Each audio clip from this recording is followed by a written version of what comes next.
Hello everyone, I am Trupti Pandya and today I will be teaching you Element of Account Standard 11 Part 1 Chapter 2 Dual Effect and Types of Account. In previous lecture up to illustration number 1 to 5 we already completed. Today let us start illustration number 6. Before that first we recite these 3 rules of account. First types of account: personal account, debit the receiver, credit the giver. Afterward, real account, what comes then debit, goes then credit. Third, nominal account, debit expense and loss, credit income and gain. These 3 rules are very important, and so please repeat every day these ones. Now let us illustration number 6. Transaction in reference to expense and types of account. Here some transaction is given and afterward this transaction is related to which account, nominal account, personal account or real account, we have to find out. Here first it is given salary. Salary is the expense for the business unit, and so we know when there is an expense is there, we have to write the nominal account, because we know that expense and income we have to write in a nominal account. Here salary is the expense for the business unit, and so we have to write this in a nominal account. But nominal account also we know that expense and loss is there, then it is a debit. Expense and loss is there, then it is a debit. So first of all, salary account, it is nominal account because it is a expense. Now salary outstanding. If salary is not paid and it is a outstanding, then it is a liability for the business unit, because in future business have to pay this amount as a salary, and it is a outstanding amount is there, then it is a liability for the business unit. So it is a personal account, because when there is a liability is there, then it is a personal account because it is a liability. Now salary paid in advance.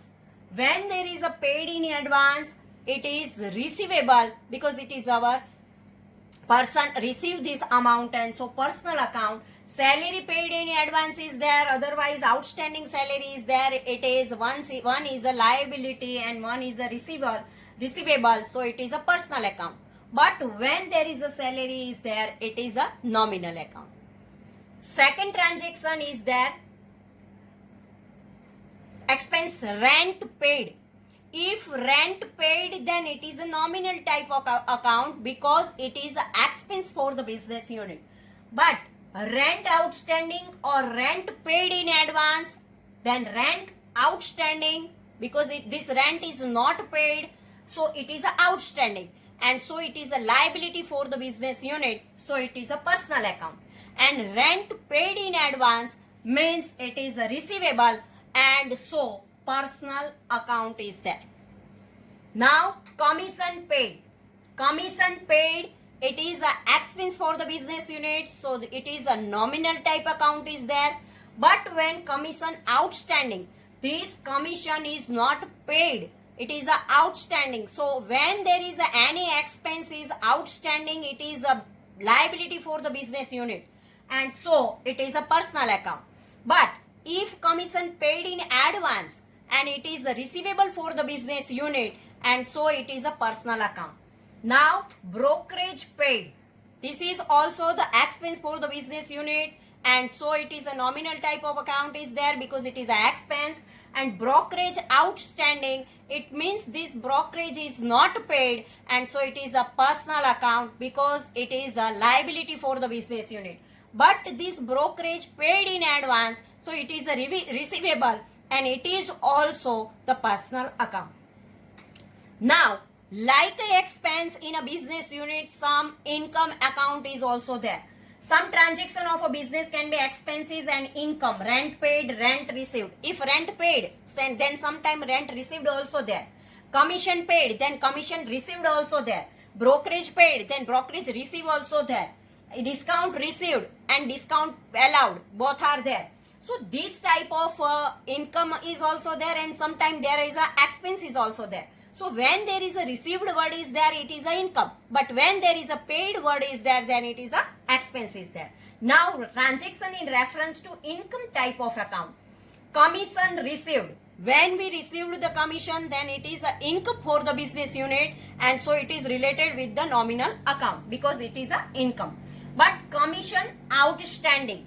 Commission received, but this commission is not received, it is outstanding. So receivable is outstanding, and so it is a receivable for us, so personal account is there. Commission received in advance, it is a liability for the business unit, and then also it is a personal account. Now like a brokerage paid, sometimes we receive the brokerage also. So brokerage received, it is a nominal account because it is a income for the business unit. Brokerage outstanding, this brokerage is outstanding, this income is not received. This income is not received means it is a receivable for the business unit, and so it is a personal account. Brokerage received in advance, in advance we received some income, then also it is a liability for the business unit, and it is personal account. Third, dividend received. Dividend received is a nominal account because it is an income for the business unit. Dividend outstanding, this income not received, so it is a receivable, and so it is a personal account. Dividend received in advance, it means it is a liability for the business. In advance we received this amount, means it is a liability for the business unit, and so it is also personal account. Now rent received. When we receive the rent, it is an income for the business unit, and so it is a nominal account. But rent outstanding means this income not received, and it is our receivable, so it personal account. Rent received in advance, it is a liability for the business unit, and so it is also personal account.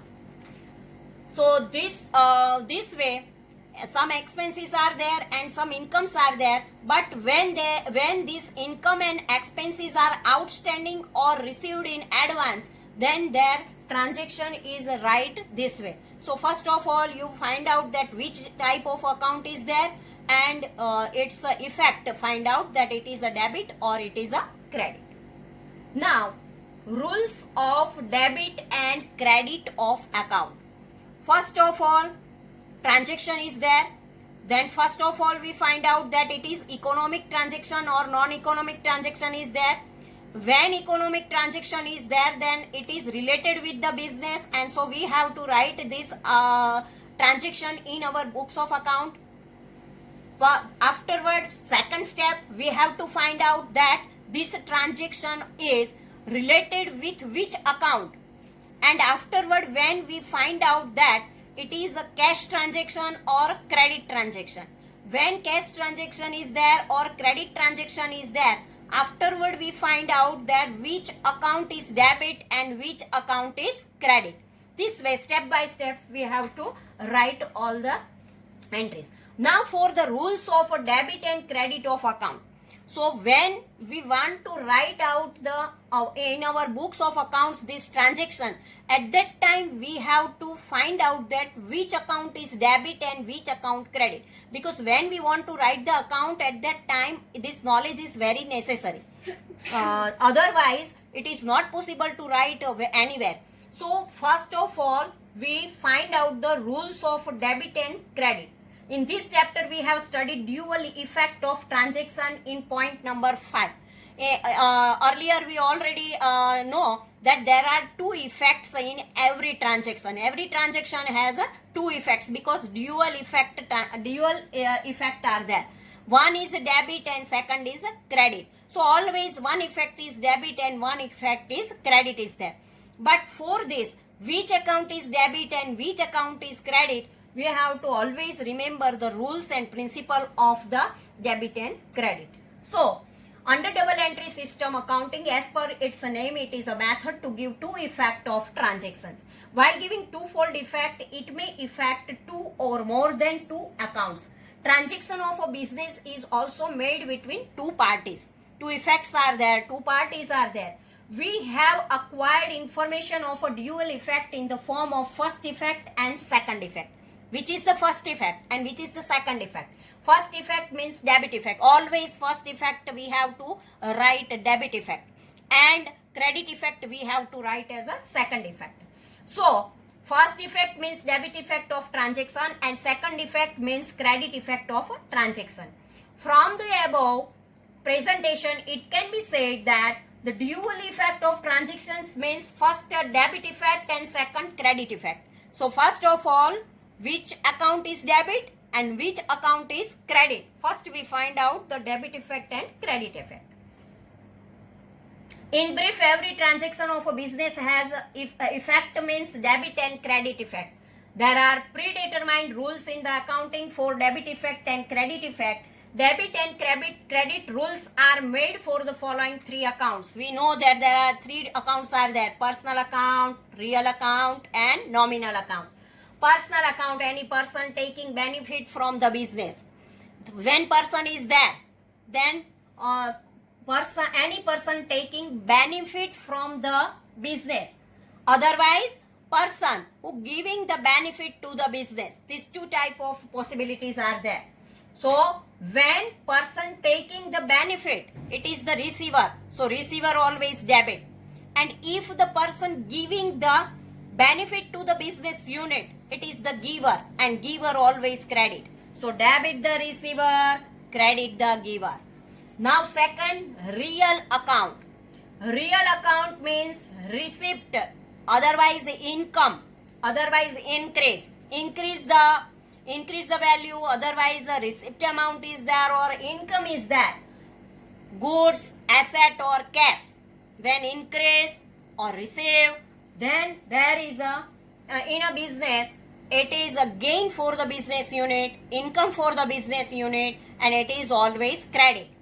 But when there is a decrease of a goods or asset in the business, it is always debit. Means comes then here real debit what comes in and credit what goes out. Now third account is nominal account. In nominal account, there all the income and expenses are there. For the income and expenses, there are debit the expense and loss and credit the income and gain. So nominal account, occurrence of expense, loss to the business or realization of income or gain to the business. So the table explains the first debit and second credit effect of the transaction. Types of account. First effect of transaction means debit effect and second effect of the transaction means credit effect. First of all, personal account. Debit the receiver, credit the giver. Second, real accounts. Debit what comes in, credit what goes out.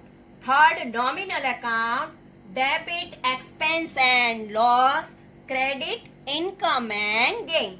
These three rules are very very important because from these three rules you have to prepare the account, all the accounts. So remember these three accounts properly. Personal account. When we want to write the personal account, at that time two types of persons are included in personal account. Two types of persons are there. One is a natural person and second is a legal artificial person. We know that legal artificial person means any institution is there, school is there, any hospital is there, LIC is there, bank is there. So this type of institution is there, it is called the legal artificial person. So here natural persons, legal artificial persons, business undertakes transactions with the persons who takes benefit from business or gives benefit to business. It means if any person takes the benefit from the business unit, then it is a receiver and receiver always debit. If any person gives the benefit to our business unit, then it is the giver and giver always credit. Now, rules of personal account. Debit the receiver, credit the giver. If a person has taken the benefit of a business, debit his account. And if person has given benefit to business, credit his account. In brief, debit the receiver account and credit the giver account. Let us undertake this matter with the following illustration. First of all, illustration number 7. First transaction, goods sold worth rupees 20,000 sold to Jayashree. Here, person is the goods sold to Jayashree rupees 20,000. Now, we sold as a businessman or a trader, we sold the goods to Jayashree. Here cash word is not there. So it is a credit transaction. And here Jayashree is the benefit receiver of the business unit. So Jayashree is the receiver. So first effect, debit the Jayashree. Person is there. Personal account. Debit the receiver. Jayashree is a person and Jayashree take the benefit from business unit. So Jayashree's account debit. And goods sold. Goods is a asset. And so we use the rule of real account because we know this that in real account there is a goods and assets are there. Cash, goods and assets are there. Cash is a current asset and goods and assets are there. Goods sold means goods goes from our business unit. So what is the rule for nominal account? Comes then debit and goes then credit. If we give the one effect to Jayashree, means Jayashree is the benefit receiver from our business unit. So Jayashree's account debit. So naturally, second effect is credit effect because we know one effect debit and one effect credit. If we know the one effect, then opposite we give to the second effect. So here Jayashree is the receiver of benefit receiver. So Jayashree's account debit. So here goods is the goes from our business unit. So goods account, Jayashree's benefit receiver, her account will be debited. And here second effect to nominal account, goods goes from our business unit. Now 10,000 deposited with Bank of Baroda. We know that Bank of Baroda is a legal artificial person. Bank of Baroda is a legal artificial person. And 10,000 deposited with bank. So here 10,000 goes from our business unit.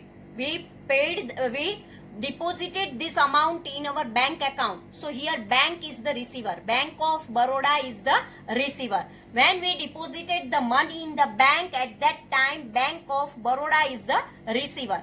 And so because Bank of Baroda is a legal artificial person, so bank is the benefit receiver and so its account will be debited. Third transaction, 30,000 paid to Bhumika. Here Bhumika is the benefit receiver. So Bhumika's account will be debited. We paid the Bhumika. Here Bhumika is the benefit receiver. And so Bhumika is a person. So we use the personal rule. And Bhumika account debited. Now Silpa has taken service from business. So her account will be debited. What is the question for fourth one? Rent receivable from Silpa. Rent receivable from Silpa rupees 2,000. It means Silpa has taken service from business. So rent receivable, her account will be debited. Goods worth rupees 20,000 purchased from Jayashree. Here Jayashree is benefit giver. So her account will be credited. Sixth one, rupees 10,000 withdrawn from Bank of Baroda. Here from the bank we withdraw some amount. So here Bank of Baroda, which is legal artificial person, and so we use the personal rule, and so bank is the giver, so bank account is credited.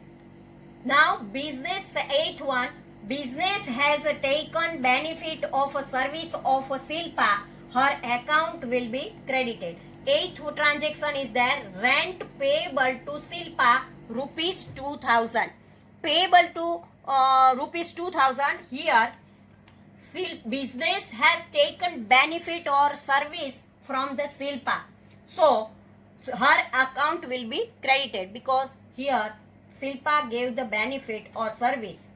Now, real account. Real account also can be categorized into two categories, goods account and asset account. If real account is there, then two are there, goods and assets. Transactions take place pertaining to goods and assets. Either goods or an assets comes in or an assets goes out. If goods are there, assets are there, then sometimes it comes and sometimes it goes. So first of all, we read the transaction and decide that goods comes, asset comes, or goods goes or asset goes. Then rule we apply, comes then debit, goes then credit. So here, debit what comes in, credit what goes out. If goods or an asset comes in business, debit respective goods or asset account, and if goods or an asset goes out from business unit, credit respective goods or asset account. Let us understand this matter with the following illustration. Illustration number 8. Goods of rupees 20,000 purchased from Rohini. In real account for transaction, the goods and asset is at the center. Here we have to think about only goods or asset. So here goods of rupees 20,000 purchased from Rohini. So what we have to write? Goods of rupees 20,000 purchased from Rohini. When we purchase, then goods comes in our business unit. So we have to write Rohini. Rohini is the giver, but here we have to write only for the real account. In real account, goods comes or goods goes. Only we have to write this entry only. Goods comes in, purchase account will be debited. Second entry, goods of rupees 8,000 purchased from Salma on cash. This cash transaction is there. Goods of rupees 8,000 purchased from Salma on cash. Goods comes in, purchase account will be debited. Furniture, third one, furniture of rupees 10,000 purchased from Rajesh. Here furniture is also asset, and so furniture is an asset, furniture comes in, furniture account will be debited. Furniture comes in, so furniture account debit. When goods come in, then we have to use the word purchase. If goods goes out, then we use the word sales. Now fourth one, machine of rupees 20,000 purchased on cash.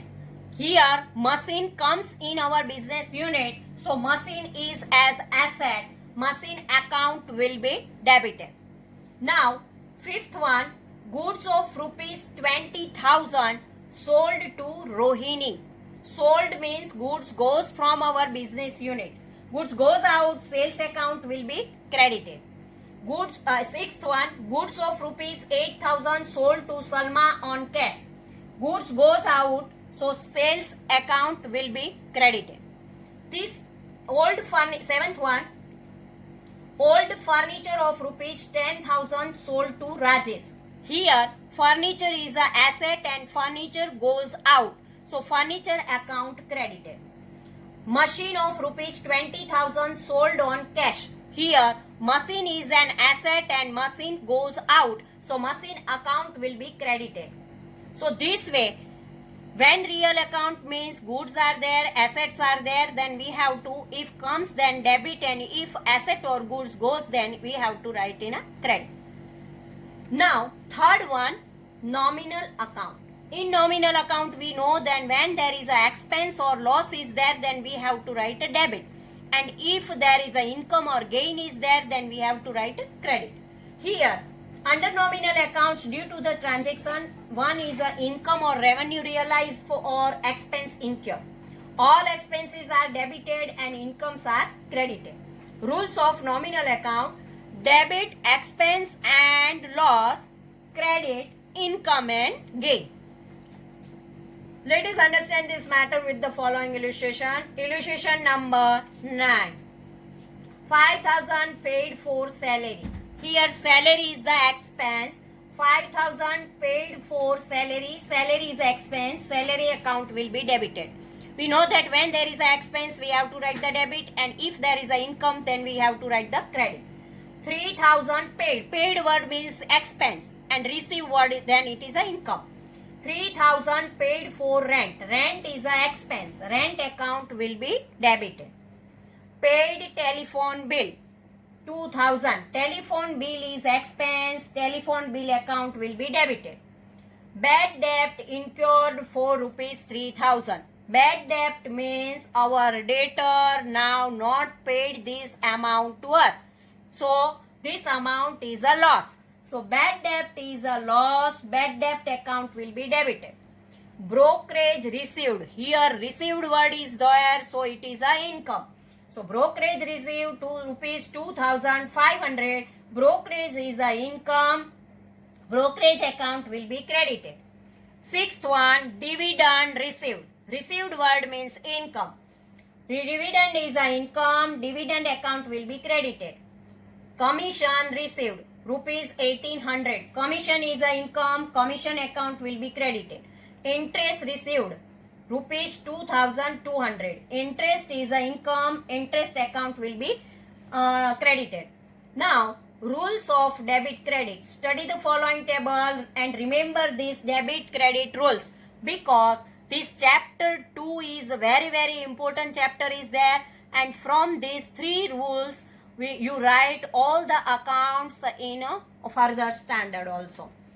So let us start. Rules of debit and credit. Types of account. Personal account. Debit receiver, credit giver. Real account. Debit what comes in, credit what goes out. Nominal account, debit expense and loss, credit income and gain. So up to this point number 7 we completed. Please read this all the rules of debit and credit and remember it properly, and try to find out that this transaction is related with which types of account. Thank you very much.